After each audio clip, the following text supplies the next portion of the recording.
Hello and welcome back to Sigh of the Abyss. So we are preparing for the ball. We have our fake invitation and our dresses being made. So I think the only thing we still need is the mask. But yeah, let's see.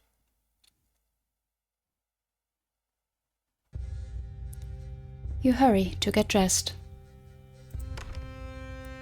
An alley nearby is the perfect place for your rendezvous.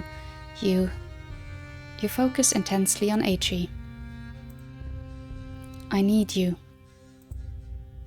A moment of silence passes and you expect her to emerge from the shadows, except she doesn't. Right, we were told some things by the Abyss last time at the end of the episode. Did something happen to her, or do you need to keep focusing?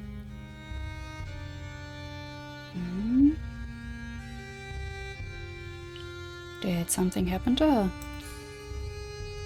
The shadows underfoot flow away from you to form a dark pool. A shape begins emerging from the darkness, indistinct at first, made of wisps and whispers. It's Aichi. She pushes herself away from the shadows, which linger on her tattered clothes and frail skin before returning to their place. I am here.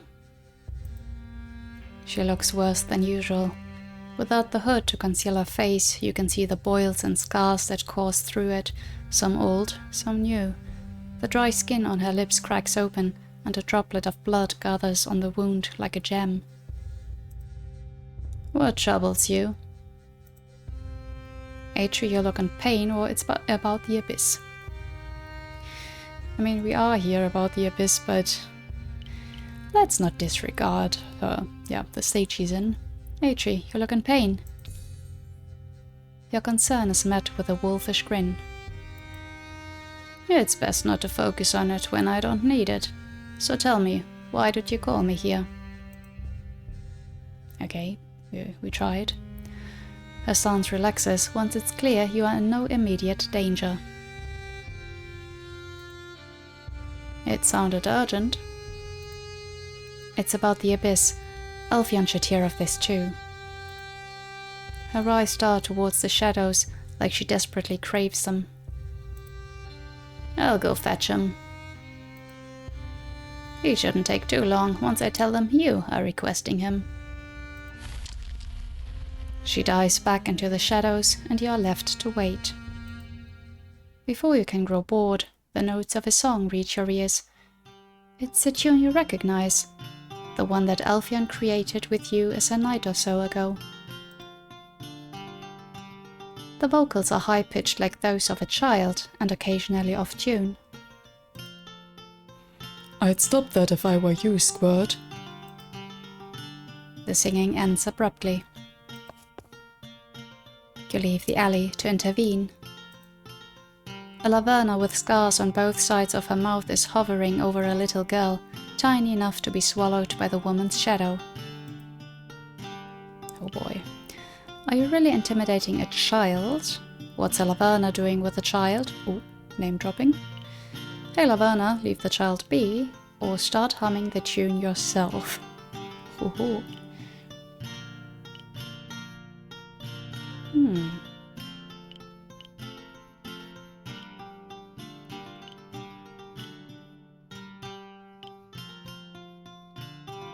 Yeah, let's be direct, why not?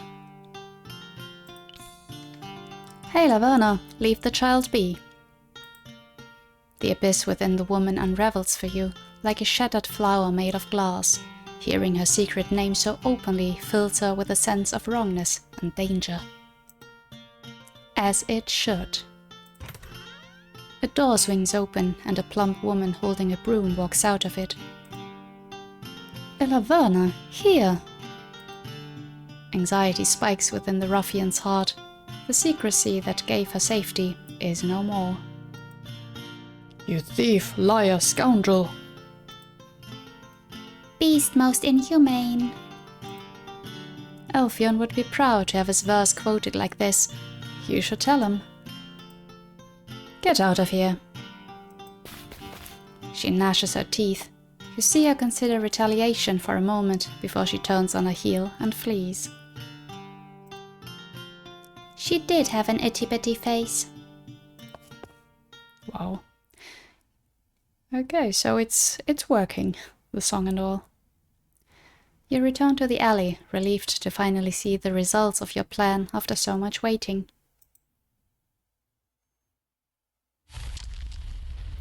And we're back. Oh, hairstyle change. The shadows stretch and thin to let Atri and Alfion out. Your hair!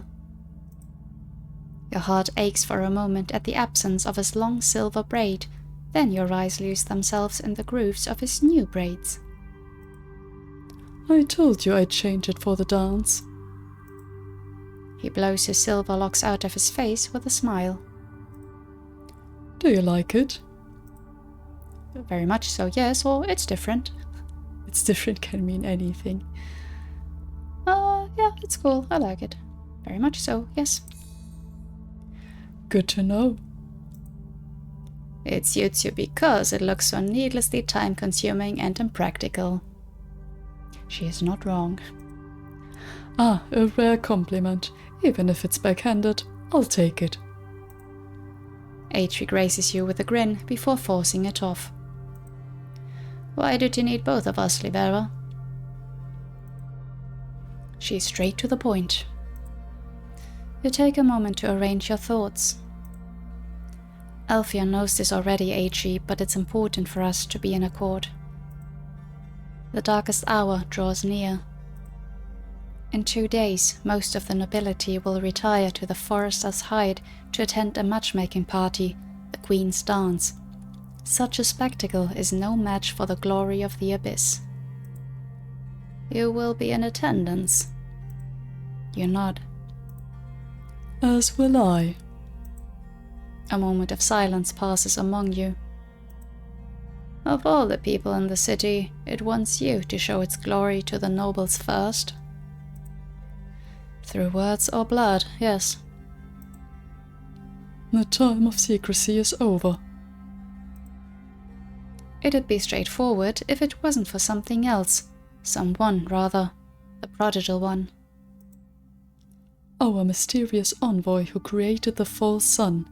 Whoever they are, they have more restraint than I do. How could they just not even introduce themselves to us? In a remarkable display of self-restraint, Atri bites her lip to stop herself from saying something, and a drop of blood falls from the injury to her chin. She wipes it off with her sleeve. Alfion, what did the Abyss tell you?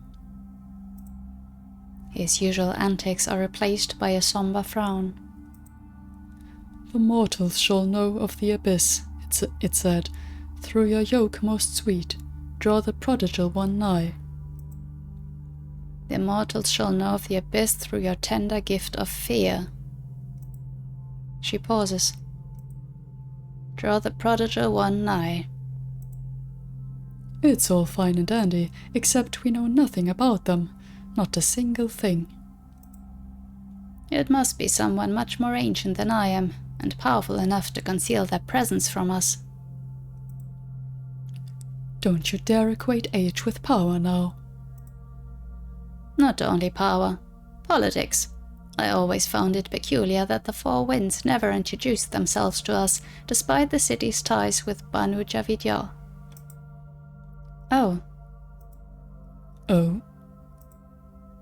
That might have been the case, but one of them, Shiroko, has introduced himself to me. What? When? And why didn't you tell me? 'Cause it was with another man? I didn't want to keep it from you. I forgot. You have so much to do, so I've been talking to so many people in the city. I mean, what's a god, right? Shiroko showed himself to me a month or so ago. He's tied to the shadow of his chosen, and can only roam freely in the Palace of the People, the Javitian embassy, not because of magic, but because of an accord with the prodigal one. See, politics.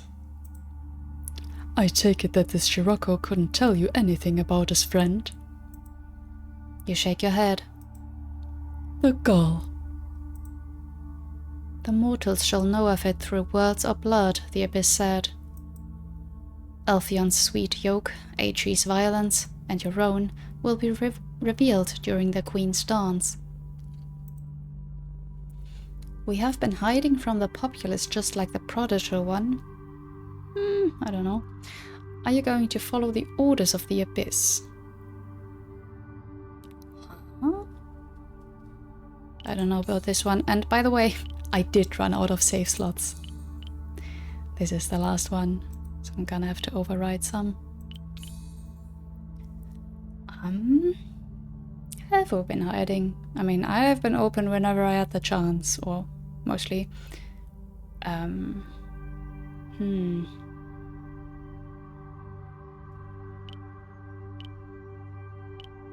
you going to follow the orders? It always sounded like Atri does and Alfion doesn't. We have been hiding from the populace just like the Prodigal one.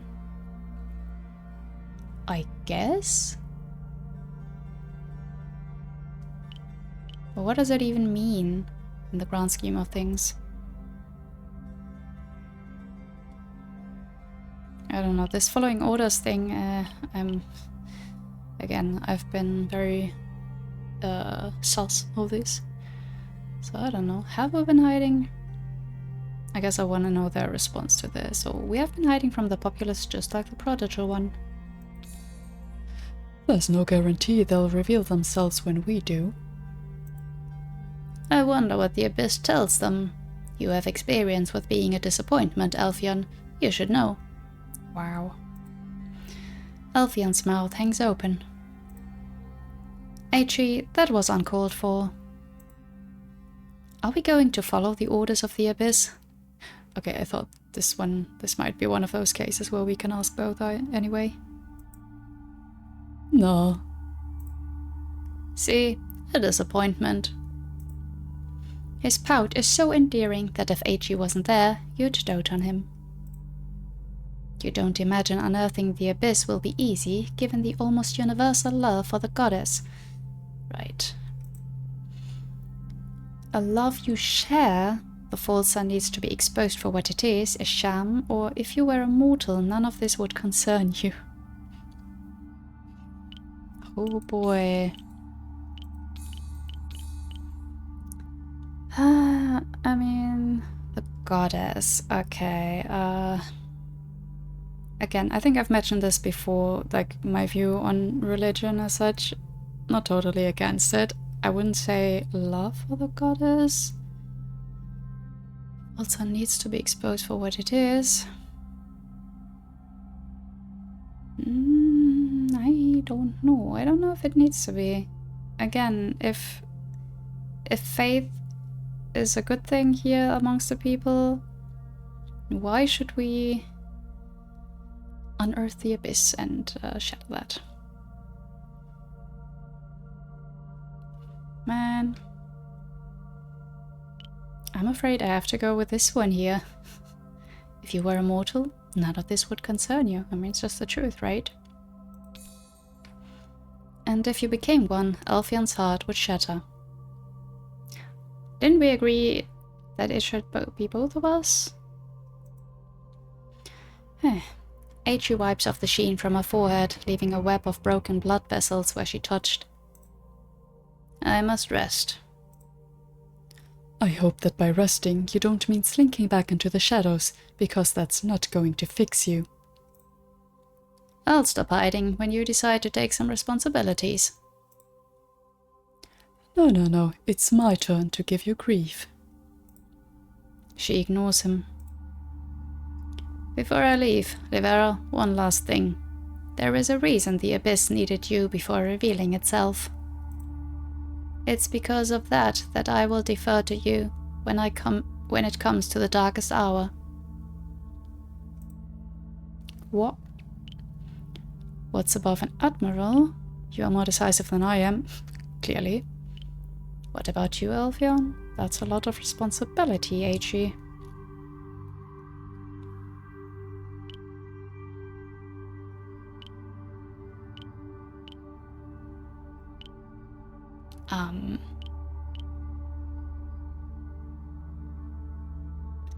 Honestly, yeah. You are more decisive than I am. I much prefer following orders than giving them. Really? She bows to you. I really need some rest. Alphion, are you coming with me? He wraps his arms around you from behind and rests his chin on your head. What do you think? A simple no would have been enough. Her bite is gone, replaced by a kind smile. She steps into the shadows, undoing her mortal form to become pure darkness. Well, why would she keep doing that to herself? Alphion rubs his face against your hair. But enough about her. I have an idea. How about we leave this desolate alley and take a walk to the city? I love that. I do need to go somewhere. I still don't have a Dogadi mask. Right, right.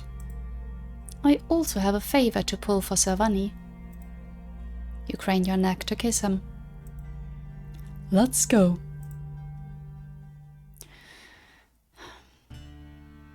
Okay, I don't know if my choice of sticking to the mortal thing is good, at least in terms of Alphion, what it said there.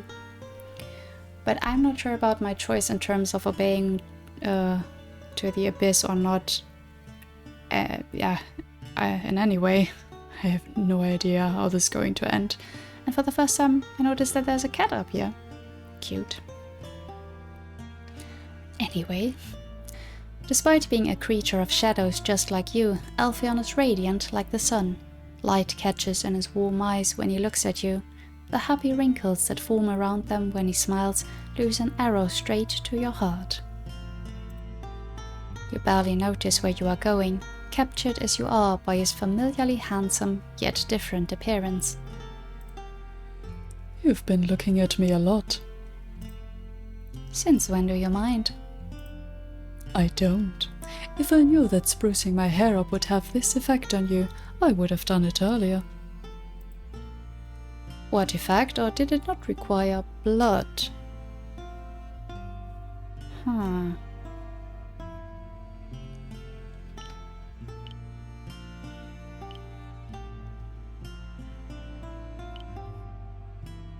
Why would that require blood? The hair? That's interesting. Is it like an Interview with a Vampire? With Claudia's hair that just grows back? What effect? He chuckles. I like when you stoke the fire of my vanity. It's the one sin I enjoy. You raise an eyebrow. Don't make that face, it's true. I've kept my lust in control for the past month or so. I wish you hadn't, or a commendable effort. Both good answers. A commendable effort. Right? Do I not deserve some praise? You do, or smile at him ominously. Smile at him. No? You decided to deny me until I become immortal. It's only logical that you deny yourself as well, then. Your smile widens, and that seems to make him squirm. Well, you'll be glad to hear that I'm doing it happily. I don't need other people. I was only seeing them because there was no you back then. You don't need to explain yourself. For some reason, he acts like he's cornered and thus talks a lot. With a voice as smooth as his, you don't even mind. You understand, right? But of course. You lace a faint threat in your words, and he reacts just as you imagined, by biting his lip. I do like when you're like this. Dangerous. I don't know what you're talking about. You enjoy his presence with the sun kissing your skin. Have I told you Have I told you yet that my little tune has been getting the Laverna's knickers in a twist? I just heard someone quote the refrain of your song. The refrain. His mouth forms a delighted, perfect O. Really? The sun is high in the sky, and you're close to where you need to be. Time with Alfheim passes so quickly, you almost forgot that you still need to get the invitation from Valerico, and you need to find the Dogadi mask. No, we already got the invitation. Is this a game mistake? Or is it already time to part ways? You stand on your tiptoes to kiss him, and he cups your face with such gentleness your heart melts. The touch of his lips is like a feather on yours. When you part from him, his hands slide slowly over your neck and fan over your shoulders. You always like how big his hands feel, and how unlike yours, they carry warmth. His thumb plays with the color of your blouse. I must go. Another kiss is all he allows himself, and you. You can feel his desperation in the way his jaw clenches. He wants to lower his hands. He wants to part his lips. I'll see you tomorrow. Farewell. He pulls away, as reluctant as you are. Must you go? He flicks one of the ruffles that frame his plunging neckline. You're not the only one who needs to get ready for the dance, I'm afraid. All right.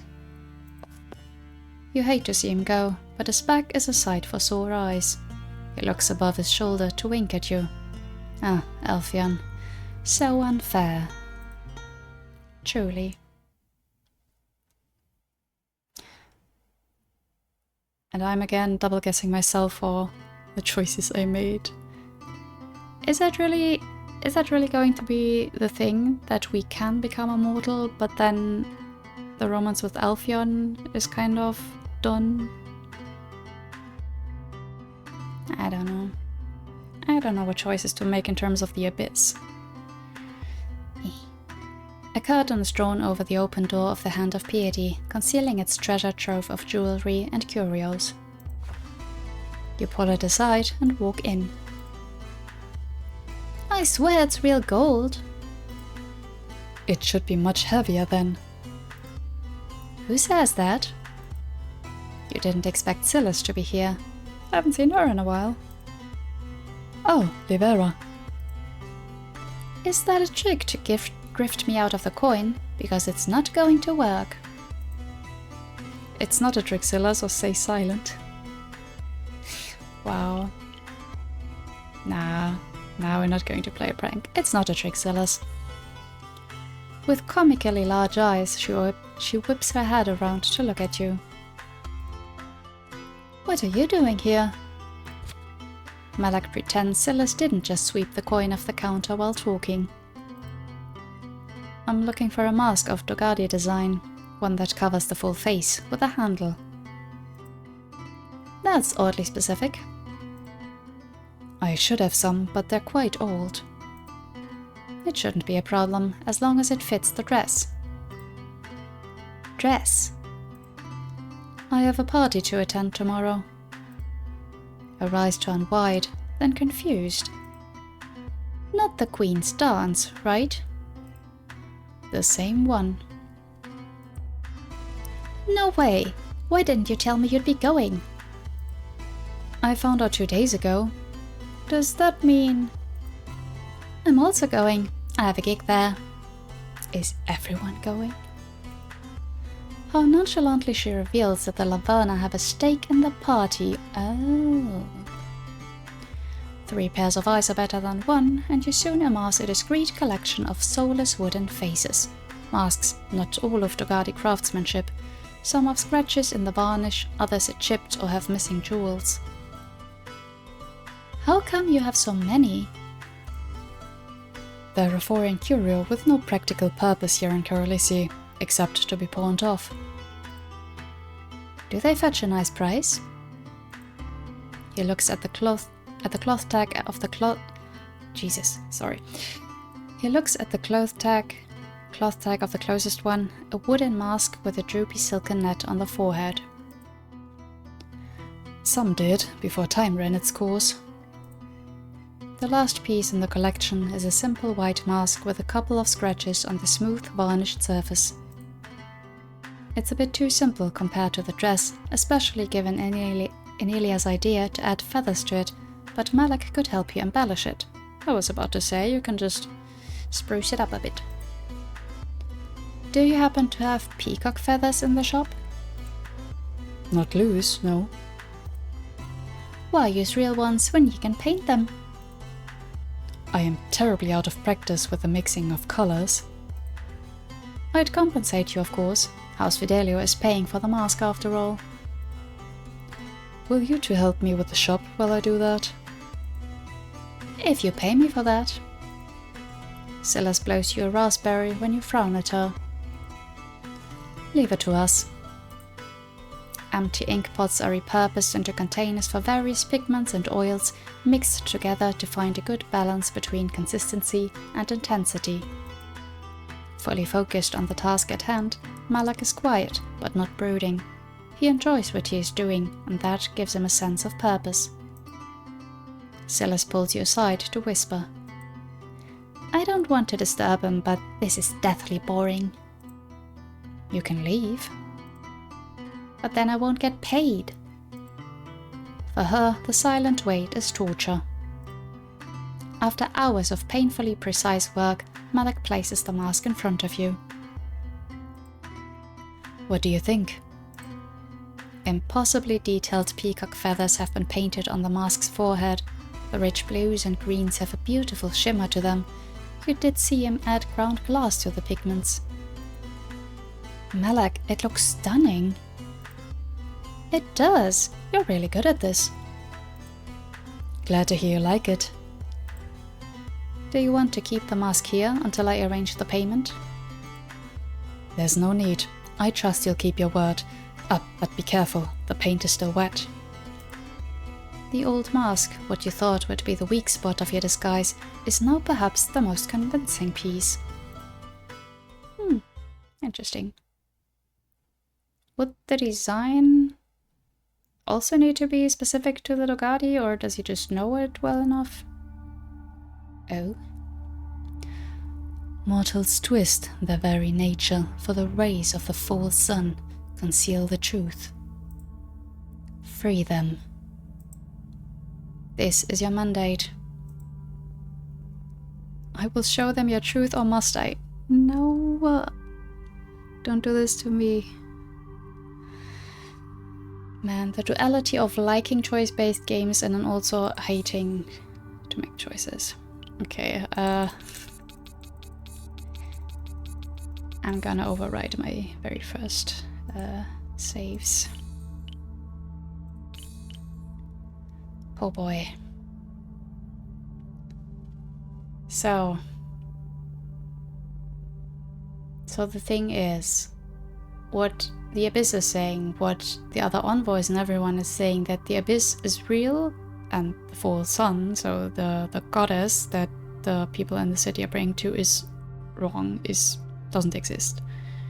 And we are supposed to, show them the truth.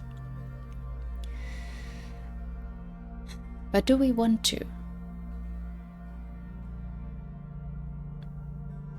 Again, I never 100% understood everything that implies, We're just destroying the faith of everyone. And for what? Does that really benefit the people of the city? That is my major concern. I don't feel like it does. Like, it brings them hope. It, the thing with the afterlife and whatnot. So I don't really want to. And I don't know if that's a good decision. Are there good or bad decisions here? Maybe.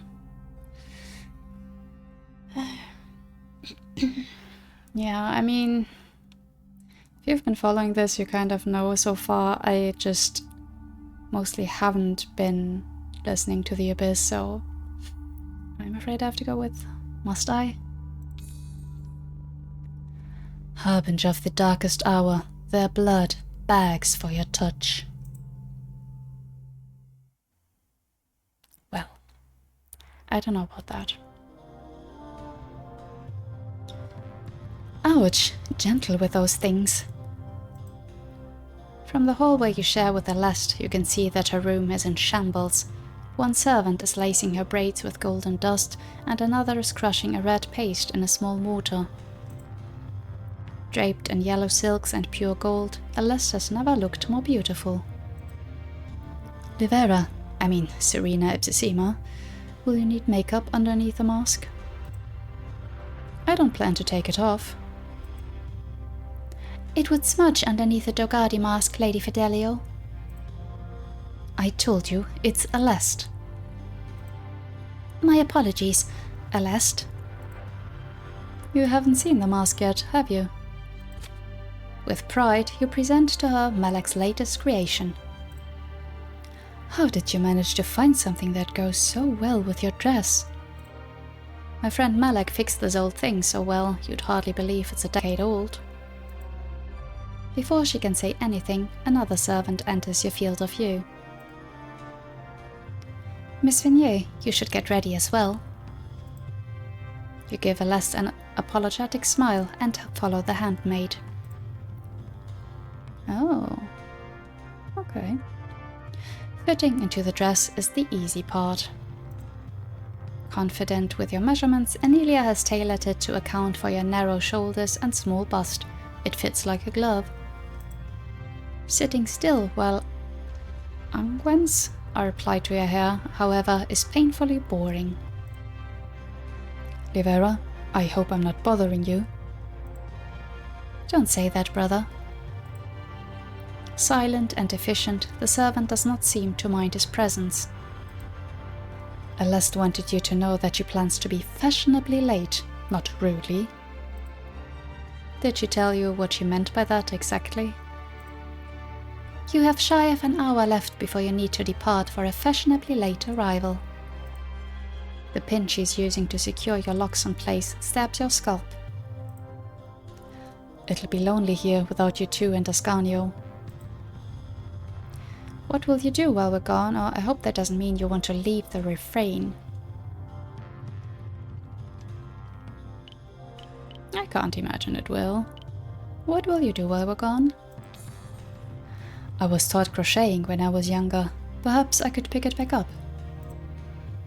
You think you'll be that bored, huh? Without anybody around, yes. Now that you think about it, all his interests, chief among them... What? I think I know what this is, but I'm not sure how to pronounce it. Bocce? Require other people.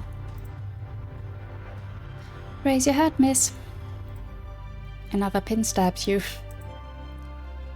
Brother Mattia engages you in idle chit-chat until you are ready. Just as you think your ordeal is over, another servant enters the room and places a small box in your lap. Jewelry for the occasion. You don't have any earring holes, miss. The servant produces a long needle and a lemon. The sting doesn't hurt nearly as much as the biting juice of the fruit. Wow, getting pierced as well, great. You have completed your transformation. Nice, yeah. Looks quite different. And with the mask, I am now Serena Ipsissima. I'll be honest, the wooden smile is unnerving. Good, that should make people keep their distance. True. And what if they address you? I'll try my best Dogardi accent. Have we learned that yet? Miss Vignier, the carriage is here. Brother Mattia traces the full symbol of the goddess in the air. May dusk favor your trickery, may the Prime bless you for protecting Sister Celeste from her family, and may dawn grant you the ingenuity to deal with those nobles. Recite a small prayer with Brother Mattia, or thank you, brother. I'm just gonna thank him. You appreciate his intentions, even if you have no faith in the false sun. See, that's the tricky thing. And Oh.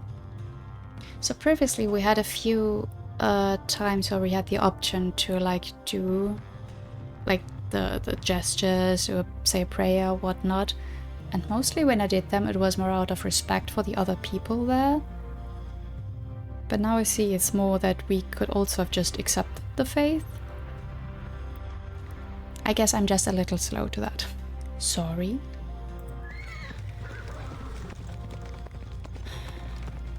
Again, just second guessing my choices here, but oh well, we'll get the end that we get. Bathed in pure radiance, the streets of Carolisi scroll beyond the carriage's window. Homemakers and house cats are too preoccupied with their daily affairs to look at you. Those that stare back at you will never step into a carriage like the Fidelios, nor know what it's like to have a private slice of shade pulled by horses. A private slice of shade pulled by horses. Okay. Some are jealous, some are indifferent, others are enraged.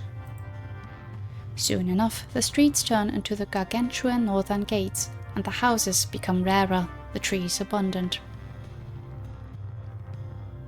Okay, right, the whole full sun thing is about the goddess. Like, we do want to, like, get the nobles off their high horses, basically, right? But does that mean if we have to, if we want to, like, redistribute power, basically, it has to be nobles and the goddess that we, yeah, we have to see both of them fall, basically? I don't know. Celeste's eyes are closed on the way to the forester's hide, and her ends collected in worship. You have been repeating the same prayer since we left, or don't say anything. Yeah, let's distract her. Like, I don't want to bother her, but I would kind of want to distract her. You have been repeating the same prayer since we left. She finishes before opening her eyes. I'm breaking both vows today. The one I swore when my husband died, and the one I took when I became a sister. I need to let the Lady of Dusk know how much I regret it. You don't regret preventing your sister from attending? She smiles. That I do not. When the canopy turns garish with drapes, you know you have reached your destination.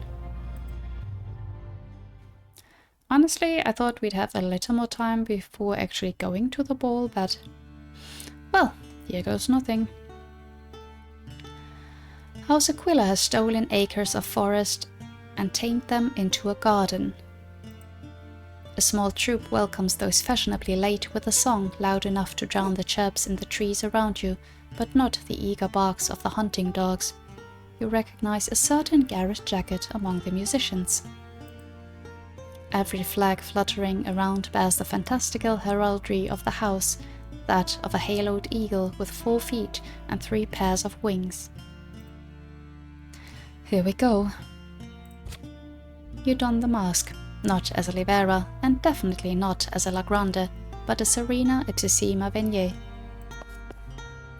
With a valet's assistance, you step out of the carriage.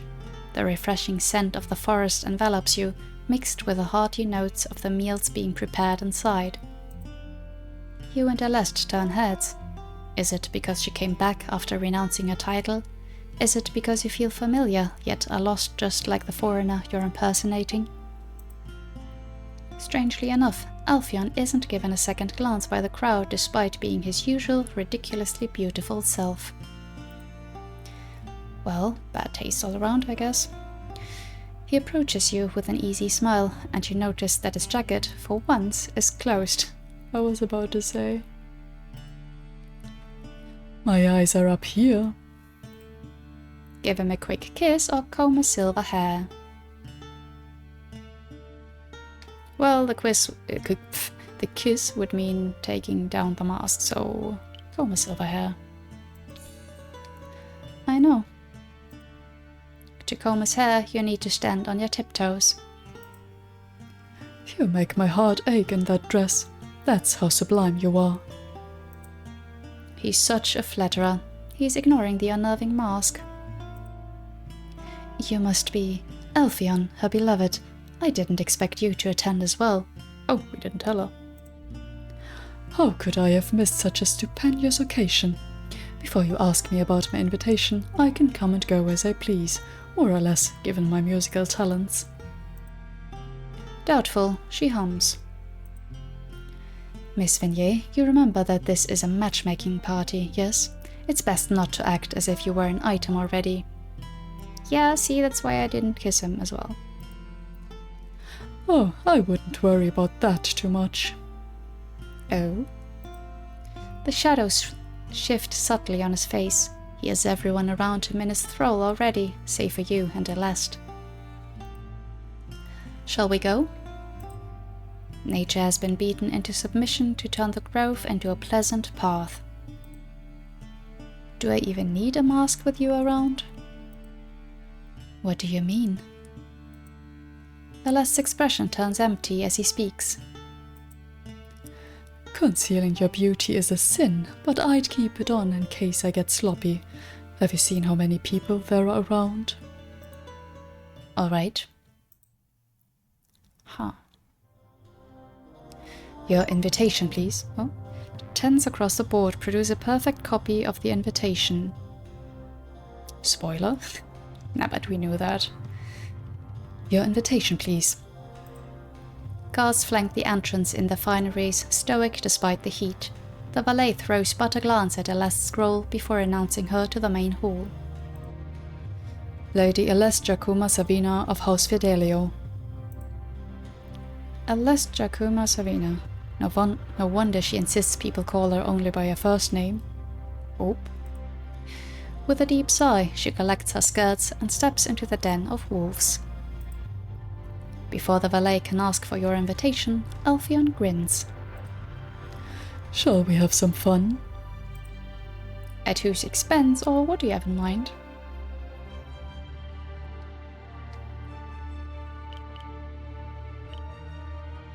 What do you have in mind? I need a title for myself, something really out there. How about the outrageously luscious Elphion, or a dream come true of a man? Both fine. The outrageously luscious Elphion? His eyes glint with approval, and he whispers something in the valet's ear. Straight from your wildest dreams, he's outrageous, luscious, and happily taken. Here comes Elphion. He struts inside, leaving you with your mouth agape. Ensorcelled by him, the nobles are none the wiser, and even the valet has no idea what he just said. Great. He turns towards you with a mellow smile. Is he going to come up with a ridiculous title for you too?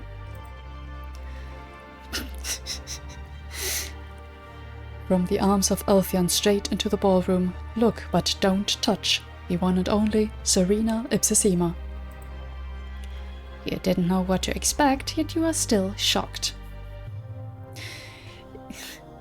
Yeah, when that was a choice with like at whose expense, and it was just Elphion himself with the title, I thought, yeah, as long as it's himself, whatever, I don't care, but hello? You walk inside without following etiquette and find Elphion laughing at his own joke. You are a menace, or look but don't touch. He is a menace. Look but don't touch. Have you seen how breathtaking you look? Can you blame me for wanting you all for myself? I'm already yours, and only yours. He knows it, you know it, yet it still makes his eyes glint to hear it. You decide to return to Celeste, who regards the sea of nobles with weary eyes. A triumph of rich colors assaults your eyes, shimmery brocades, feathers and silks, as unpractical as they are dazzling. Gloved hands hold silver spoons for miniature cakes, and raised chalices with gemstone brims. The food is extravagant, tasted only to be abandoned on a plate, unfinished, all while the people of Carolisi crowd the soup kitchens of the Temple of Dawn. Have the nobles ever gazed upon the beggars that line the twin bridges, or the vagrants with their sun-charred skin? They have made access their life or their way of life, yet the surrounding spectacle stirs nothing in their hearts. It's grotesque. That's the riches for you. You feel all the rage of the people of Carolisi, or you feel all the hopelessness of the people of Carolisi.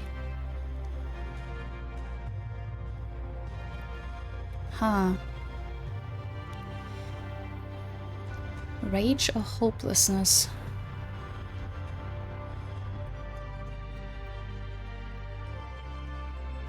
Honestly, rage. Shit like that does make me furious. It's there, under the meekness imposed by the goddess, the city's lust for justice. Retribution. Was it an important choice? Blood. No.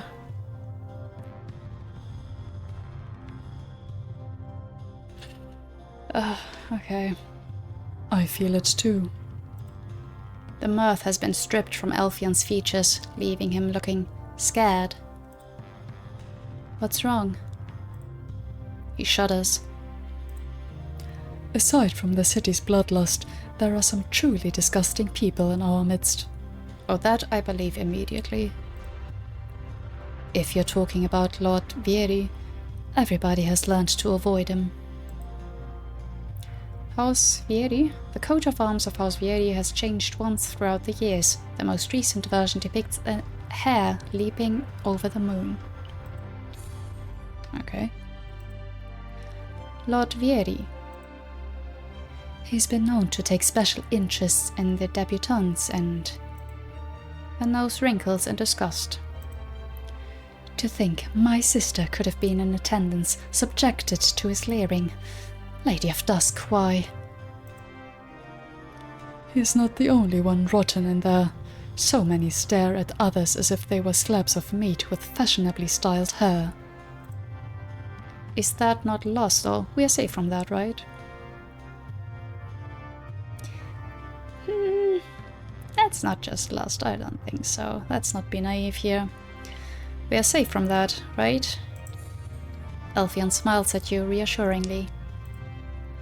Of course you are. A stark age difference separates those attending to meet their future spouse and those acting as chaperones. The marriageable guests, the older guests. Let's look at the marriageable guests. A sizable number of the marriageable guests, you realize, haven't seen 20 summers yet, which makes what Elfion revealed even more chilling. Yeah, that was what Alest implied, I think. You understand why Valerico had no interest at all in attending. You feel out of place yourself, surrounded by such juvenile company. Did I really used to attend the dance every year at my age? If it consoles you, you were more interested in outdoing the other guests in the eyes of their houses rather than pursuing them.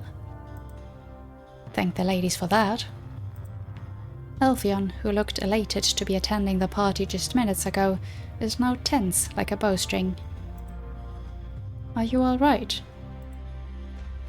I'll survive. You're clearly not enjoying yourself, or you don't have to hide what you feel around me. Yeah, you don't have to hide.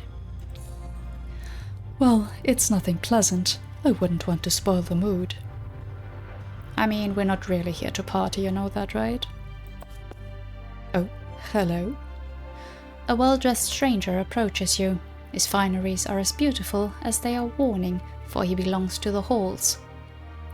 Oh. He bows to your small group and addresses Alest. Miss Fidelio, I take it? Lady Fidelio. Lady Alestia Gumazavina of House Fidelio, you mean? I'm not going to say anything. Let her do her thing. This is Miss Vinny of Dogado, a dear friend. You curtsy after the introduction. And this is... Elfion. Just Elfion. His smile. Focused on the man instead of the crowd beyond, Alfhion seems to be doing much better. Aren't you a merry band? Allow me to introduce myself. I am Keldranon of House Galens. Despite the formal occasion, Keldron will suffice. Alest? She holds her breath. You are the one I am being promised to by the matron lady. There it is. He confirms her suspicions with an elegant bow. I'm here to prematurely break your heart, I'm afraid. I have always been opposed to marriages of convenience. A romantic, I see. While the union of a mage and a priestess is the kind fit for a novel, it's one I'd rather read than enact. Defiance makes his easy smile even more convincing. Then we are of the same mind, Keldron. Alest is as surprised as you are, and relieved. Oh, so relieved. Oh, for sure. She doesn't want to marry again to respect her late husband, but you wonder if Keldron might have more concrete reasons to oppose the arrangement. What would House Galens gain from the marriage, or you are surprisingly informal, Keldron? Let's be straightforward. What would House Galens gain from the marriage? I wasn't told. Neither was I. What did Alest call the people attending the party before? Marriage stock, at the mercy of their houses. I'd say that the bare minimum I would like to gain is a spouse I can see on more days than the solstices. I've always wanted to know, can you marry within the halls? One hardly needs a ceremony to love. There. His smirk is handsome, but his golden eyes betray longing. We both need to get out of this arrangement. And without having it burn us, any suggestions? Alfhion clears his throat in an exaggerated manner. Will you allow this humble minstrel to petition the heads of House Fidelio and Galens? His eyes glow with abyssal power. I am not too fond of this sort of convincing, but these two deserve their freedom. I agree. Alfhion snaps his fingers, and awareness flows back into Alest and Keldron. We're in your hands then. Lucky us. Feel free to enjoy the dance while he works his magic. I first need to find the warden. I was supposed to confirm my attendance with him. The warden? He bows to you all and leaves for the banquet hall. So, time for good old Alfhion to have some one-on-one time with a matron lady and patron lord. Well, good luck with that. I can stay with Alest in the meanwhile. I appreciate it. Wonderful. He leaves a kiss on your hair, but his bravado is all in act. He dreads going even closer to the heads of the houses. Nevertheless, he follows Keldron to the banquet hall. So we know the warden is here. That's not good, right? Or is it? I mean, we basically already know that a big showdown is about to happen here at the ball, right? Oh boy. So, Lady Fidelio, what now? We could dance, although you'll need to be careful with your mask. Alfhion wouldn't appreciate it, or with? Yeah, I guess let's not. Too dangerous. I don't think Alfhion would appreciate me taking doe eyes at anyone who's not him. Do spare me the doe eyes if you dance with me.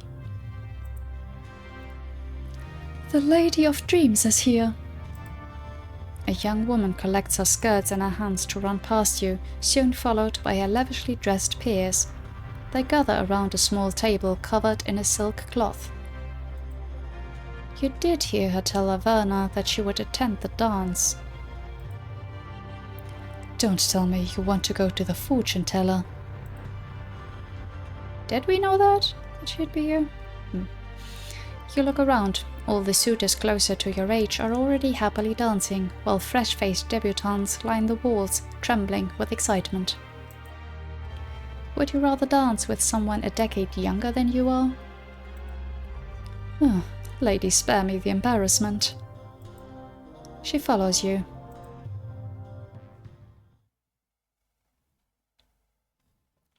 I don't know what to expect.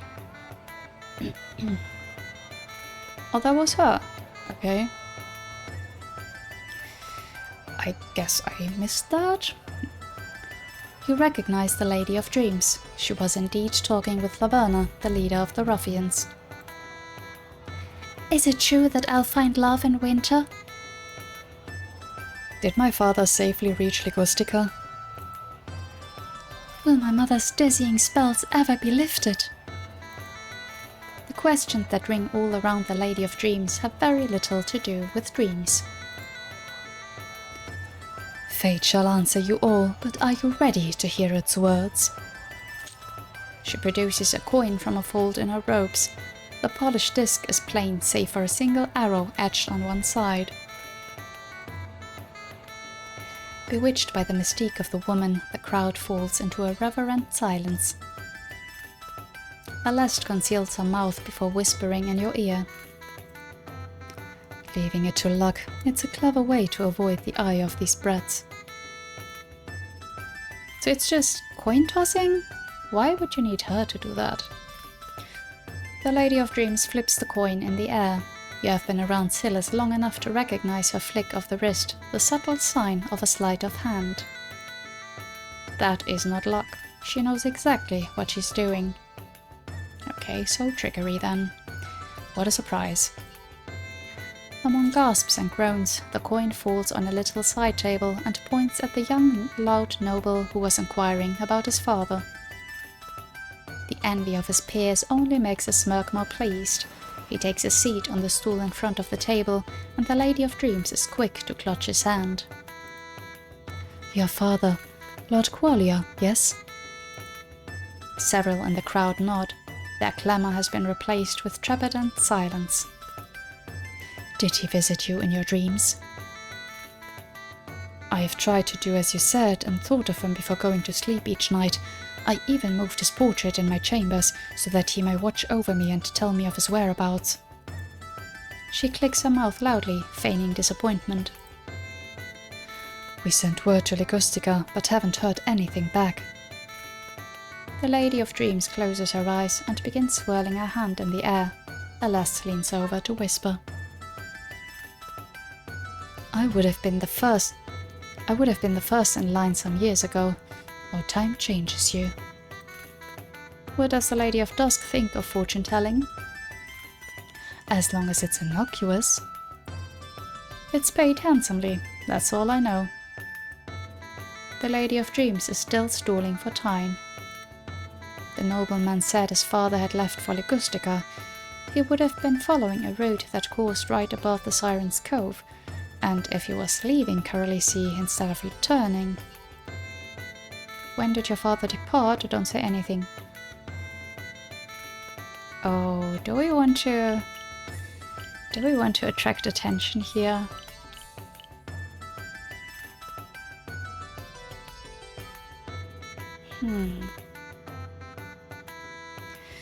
So usually, yeah, we wouldn't really want to draw attention, but also we want to expose the Lady of Dreams, right? So, when did your father depart? You dare to speak up and break the silence. Several faces turn towards you. You do your best to ignore Aleste's elbow in your side. Miss, please wait for your turn like everybody else. The loud-mouthed noble ignores you.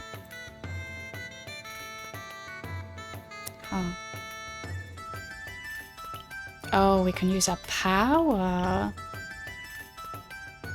You know what? Yeah, I'm talking to you.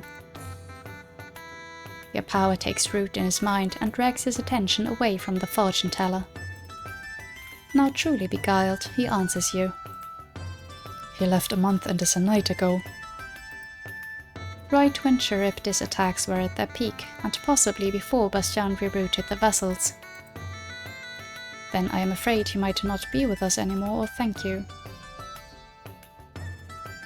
Oh dear. Are we going to say it? I mean, just saying thank you doesn't give us anything, right? I'm gonna risk it. Then I'm afraid he might not be with us anymore. Gasps encircle you. I'm afraid the Dogadi miss is right. You break your thrall on the youth as she speaks. Emotions overcome him, and big tears streak his cheeks. Oh, Andrei, I'm so sorry. May dusk guide him to his rightful place. A couple of people nod approvingly, others trace the symbol of the Lady of Dusk in respect. Sir Andres Qualia is escorted away by his friends, whisper words of comfort and let him lean on them.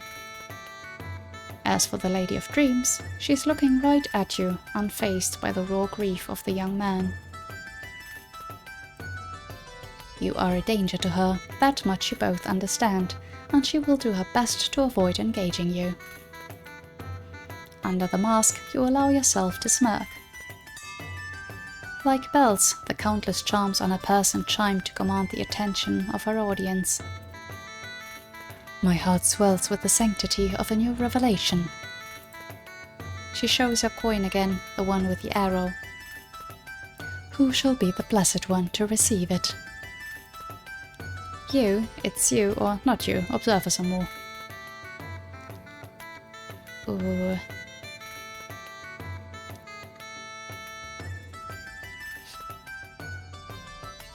Huh.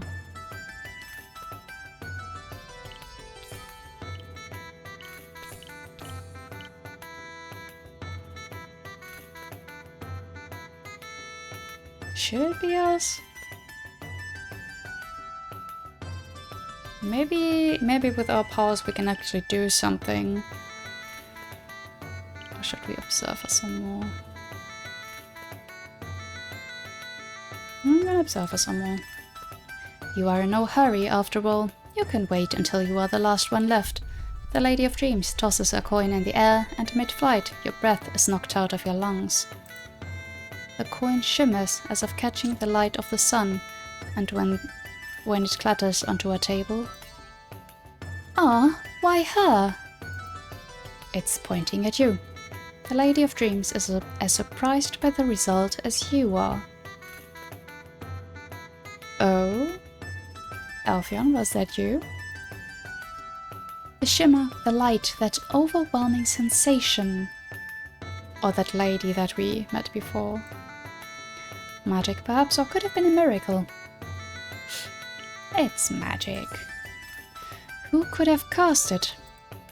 You quickly look around, but don't see the telltale blue of the hall's uniform anywhere. Serena, are you sure? Of course. You compose yourself and take a seat on the stool in front of the Lady of Dreams, who's powerless to stop you. My dear, I have told the fortunes of many, but never of a masked Dogadi. The mask stays on, or I so look forward to this. We don't need to say the mask stays on, it just does. I so look forward to this. I am ever so glad. Will you be taking off your mask? You gasp as dramatically as you can. In public? I could never. Murmurs accompany your staged outrage, and you are glad for the mask, since it conceals a smirk. Of course, forgive me for asking. She cannot read your expression with your face concealed. Fate wanted us to talk, my dear, because something must be ailing you. You might as well play along for a while to let her drop her defenses. Be it love, health, or coin, do tell me, and I'll be happy to peer into your future. You could tell me what to do about the abyss and all that. Ooh, this is your chance to terrorize the Laverna's leader. I come here for love, my health troubles me, matters of coin brought me to you.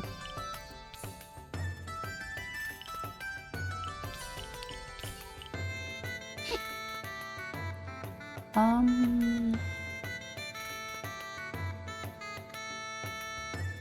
mean, we do kind of want to terrorize them. But it says to play along.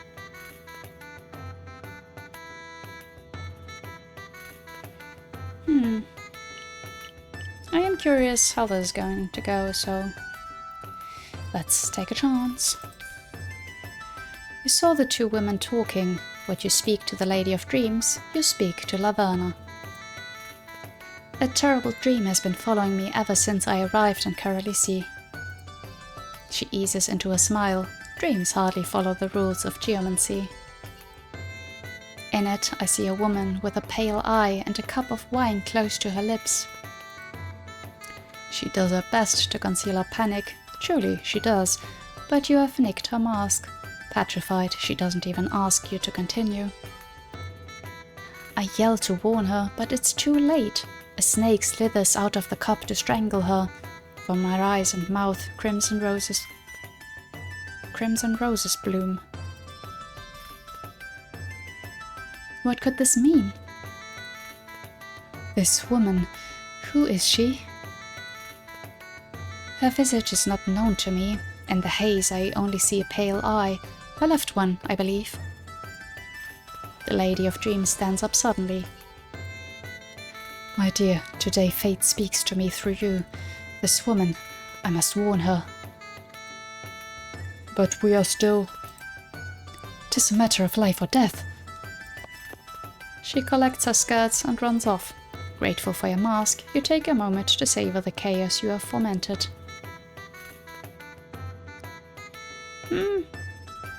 Okay.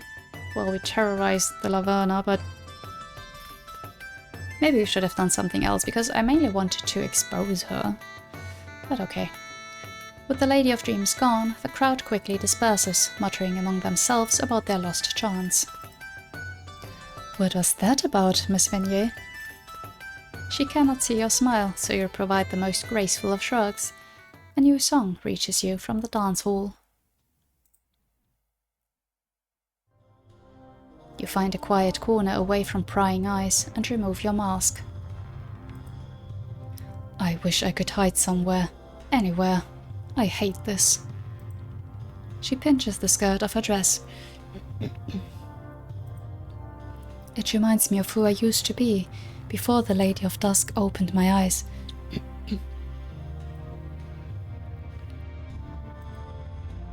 Can't we go outside and get some fresh air?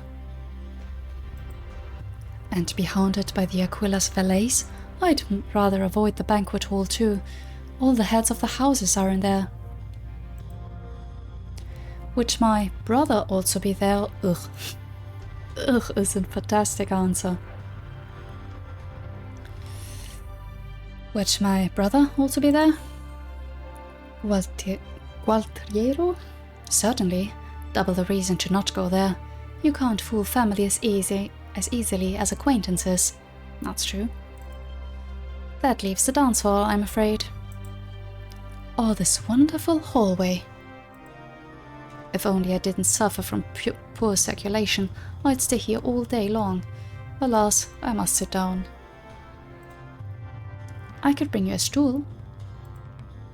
You could even get away with it. Dogadi eccentricity, A scratching sound from inside the wall startles you. Did you hear that? Do the Aquilas have mice? Secret passages. Who would have thought? Every palace has them. They're for the servants. Scylla's hand parts the decorative drape on the wall, and she reveals herself in all her disguised glory. It's the first time you've seen her looking so dainty and clearly uncomfortable. Behind her, Alphion peeks out with a frown. I didn't know the Aquilas could afford servant passages for their summer villa. They could afford an entire wing. Why not the passages? All I know is that I stumbled upon them, got lost, and then bumped into Scylla's. Some secret they are, if they can be found by accident. It wasn't an accident necessarily, more like one of those hunches of mine. What were you doing in there, Silas? Mapping out the place. Do you know there are baths with fresh water from the forest? There's supposed to be a natural spring nearby. That piques Alfion's interest. Nice to meet you, by the way. You must be Alest. You quickly cover your face as a couple stumbles in the hallway. The man is well dressed, but his companion is a handmaiden. Instead of holding her hand, he has her wrist clutched in an iron grip. He clicks his tongue in disdain when he sees you, and his abyss parts for you like a sickly, wilting flower. In it, desire has been twisted to be vile and overpowering. The handmaiden's face is frozen in dread. She knows what's to come, fears that you'll ignore her lord's horrid intentions like any other noble would. Her eyes still turn to you in a silent plea. Help me. Well, we for sure are going to. Let her go, or I'm going to break her arm. Let her go, or Alfion looks about to act. Let him.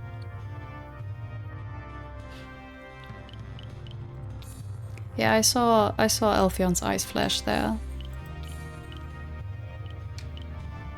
But she's looking at us, so...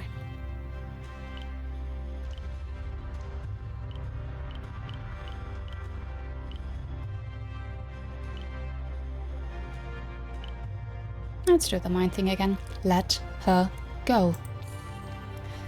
He releases her, empty of all desires. She is not a person in his eyes. She cannot deny him like a peer could do, the perfect mark to fulfill his urges. Especially because she resembles his daughter. Wow. That's the one Alest warned us about, Lord Vieri. Your power, thick and sweet like syrup, feels tainted after peering into his desires. Return to the ballroom. Oh, we cannot even do the first one. Return to the ballroom and tell everyone what sort of deviant you are. No. That would have been great. Kick him senseless, or I don't even know what to do with him.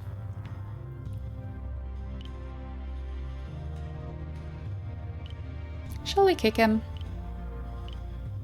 Oh no, that's really a shame. I want to do the first one.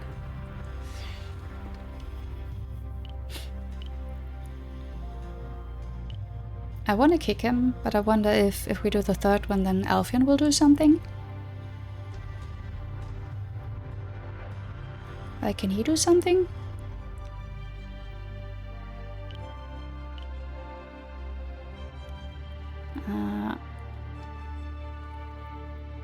I hope so, okay? Just fingers crossed. It's not that I don't want to kick him, but I'm gonna go with this one. I don't even know what to do with him. Like, in a sense, I also just don't want to touch him. As soon as we're gone, he'll resume his disgusting behavior. Protected by his peers and his title, Lord Vieri will stop only in death. Please, don't even think about it. I refuse to let him go unpunished. Thank you, I was about to say. Come on, we have to do something. I could wound his mind, flooded with guilt. You're not. Alfion's power entangles with yours briefly around Lord Vieri's thoughts, and then he rips into them. Even shielded from his overwhelming presence, you feel overcome with guilt. Alfion's guilt. What is he doing, if not a violation of his own? As he delves into the thoughts of the noble to pierce them with his own, Alfion is disgusted with himself. Oh. Tears streak the lord's cheeks. His eyes lose focus, and he gasps for breath, too overcome with feelings to fight Alfion. Let's see you try and act on your deviant urges now. He points at the ballroom. Be gone. Weeping, sobbing, the noble stumbles away from you.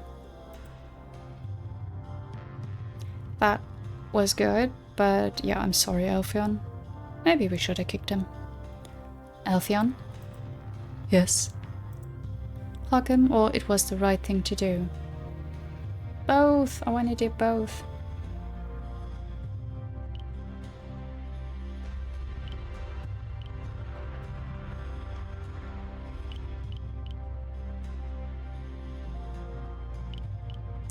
I want to reassure him. Like, Ark would be nice, but it was the right thing to do, I think is important to say, yeah.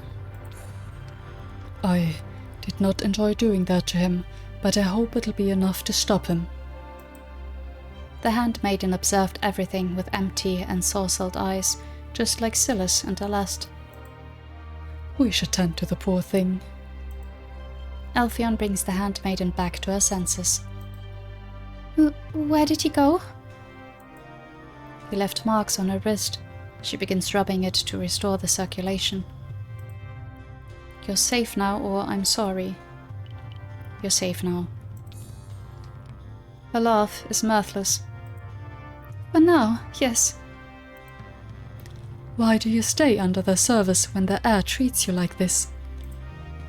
If I leave the house, nobody else will take me in. I'm sure you could find something else, anything. Better the master you know. What? The abyss within her is yoked in defeat. It's infuriating. Farewell, and thank you. Abyss here, abyss there, but when it comes to mortals, we're largely powerless. Some bargain we took.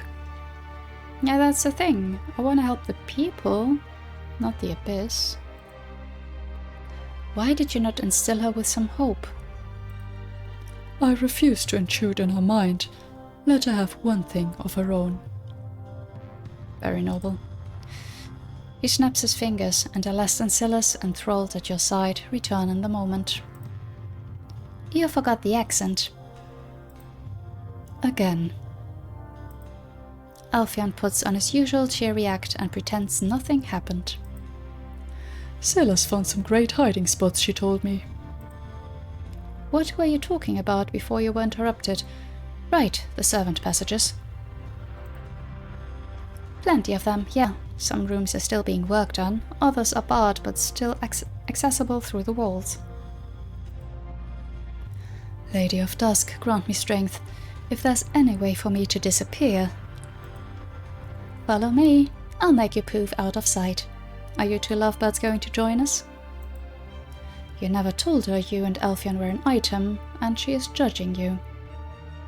I mean, we told her about the whole, you know, that festival thing?